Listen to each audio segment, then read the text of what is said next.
How to get IELTS Band 8 to 9 in speaking and writing. This video will teach you a very large amount of vocabulary of exactly the type that the IELTS examiners wants to see and hear from you in the exam. Covering the 10 IELTS topics, it is important that you prepare to answer questions on all of these 10 topics because they all may be used in the test. You will develop a wide IELTS vocabulary on all the topics and not become a specialist in just one topic. Topic 1. Work and Careers. 1. Productivity. The ability of people to produce useful results at work. Example: my country is not as advanced as some other countries in our industrial sector. Productivity and quality are still quite low. 2. To subsidize. To pay part of the cost of something, usually in order to help people. Example: the government could encourage children to be healthier by subsidizing swimming lessons and sports coaching at weekends. 3. Output. The amount of work or goods produced. Example: in Europe, industrial output has decreased, maybe because of competition from producers in other continents. 4. Work-life balance. The ability to work hard but also enjoy a good quality family and social life. Example: people are working long hours these days, and so their work-life balance is affected, leading to stress. 5. To motivate people. To give them positive reasons for working hard. Example: if employees are given regular feedback, they will probably be well motivated and committed. 6. Pay increases, pay rises, increases. Example: in my country, pay increments have been very low because of the financial crisis. 7. Perks. Reward from an employer which are not financial. Example: free lunches, a car, etc. Example: personally, I'd like to work for a company that gives lots of perks because I would find this very enjoyable. 8. Financial rewards. Any form of money payment. Salary, commission, pension, etc.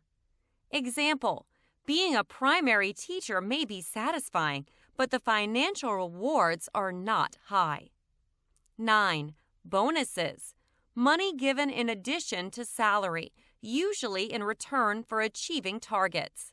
Example: apparently some investment bankers can earn millions of dollars in bonuses. 10. Incentives. Any reward that makes people work harder. Example: some employers offer vacations or parties as incentives if the team hits its sales targets. 11. Job satisfaction. Enjoyment of a job for non-financial reasons. Example: I get a lot of job satisfaction from my work at the Wildlife Center, although the financial rewards are quite low. 12. Target-related, dependent on hitting a target. Example: my boss once offered me a target-related bonus, but it was almost impossible to achieve. 13. On-the-job training. Training while working, not by leaving work to go to college, etc. Example: my sister has found that on-the-job training she gets at her bank is very useful, and she has progressed well because of this. 14. Ongoing training. Training throughout your time in a job, not just at the start. Example: I enjoyed my work at the airline at first, but I soon found that there was no ongoing training, and my skills weren't really developed. 15. Day release programs. Programs of training or education when employees can spend entire days out of work. Example: I feel that employers should be much more flexible regarding training. For example, by subsidizing day release programs or job exchanges with other companies. 16. Career progression, the ability to advance your career. Example, the problem with being a freelance photographer is that there's no real career progression unless you become very famous. 17. Job prospects, the possibility of promotion or higher level work in future.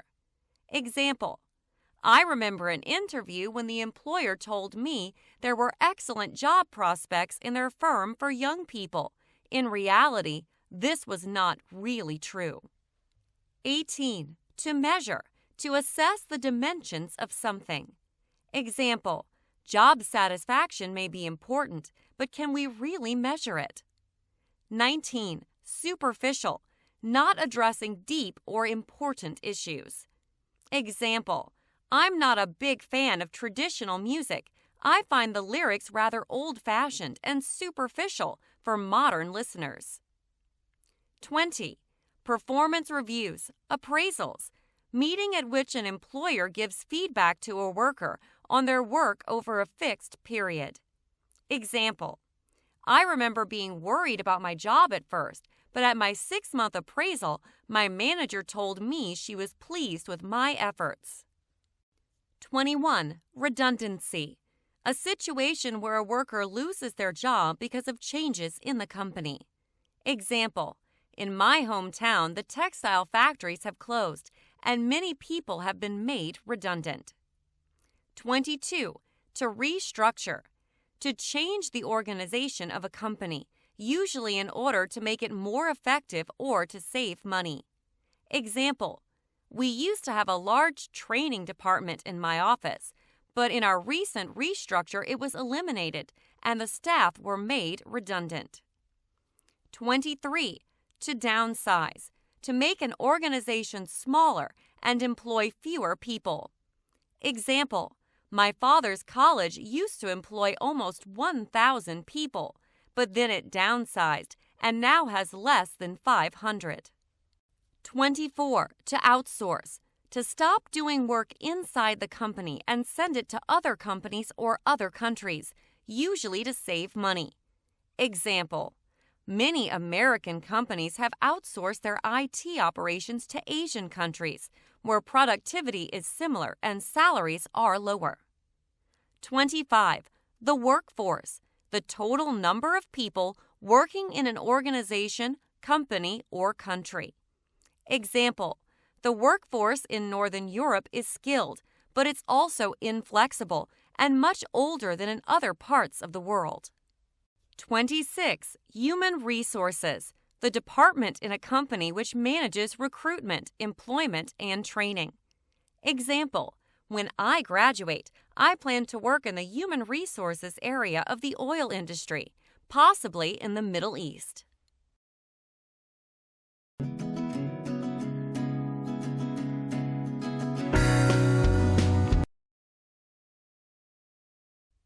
Employers are always seeking ways to enhance their employees' productivity, and subsidizing healthy pursuits may be one way of achieving this. There are arguments on both sides, however, which we will discuss here. On the right hand, it might be said that if workers are fitter and less stressed, their working time will be more efficient, leading to higher levels of output and service. Furthermore, the work-life balance of the staff will hopefully be improved because their leisure time will be more fulfilling. This may even be more motivating than pay increments, perks, or financial rewards, such as bonuses or incentives, which may be hard to attain. Finally, feeling healthier may lead to better job satisfaction, which is in itself a motivating factor.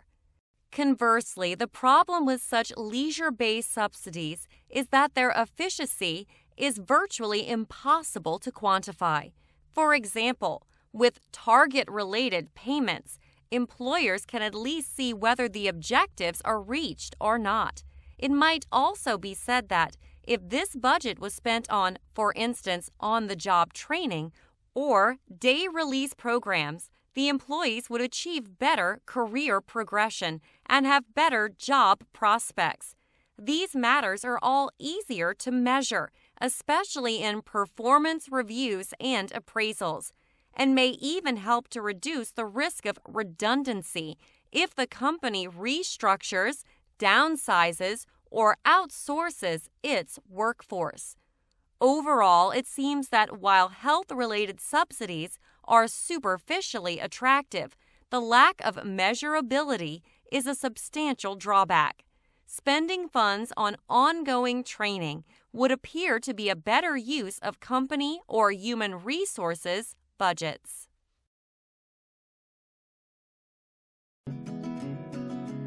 Topic 2: Education and Schooling. There is a huge range of resources available to the modern teacher, and the right selection is crucial in delivering effective lessons. I agree that there will always be a place for course books in the school curriculum, despite the many benefits of the Internet.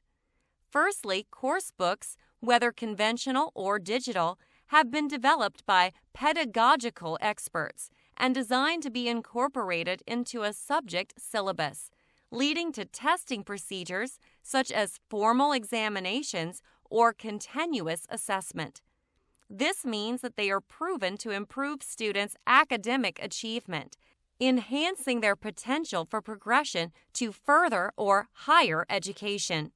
Furthermore, the use of modern course books allows pupils to coordinate their studies as part of group work, hopefully making their lessons less teacher-led and more about autonomous learning. This in itself teaches study skills such as independent research and synthesizing sources, rather than old-fashioned rote learning. This is where the Internet, in fact, can play a useful part to supplement and add to knowledge, which the students are assimilating via their course books. However, it is the role of teachers and school management generally to ensure that use of the Internet remains a guided learning process and not an exercise in data gathering from Internet sources, which may be unreliable or even misleading. It is true that the Internet can be invaluable for adults, for example, in distance learning or self-study modules, who are able to discriminate between sources and sift information to marshal their facts. However, this is a mature skill, and we should not assume that school-age pupils are ready to do this. Overall, it appears that course books, with their quality and depth of material, are set to remain an integral part of the syllabus. The Internet can be judged as a useful supplement to this if used carefully and under supervision.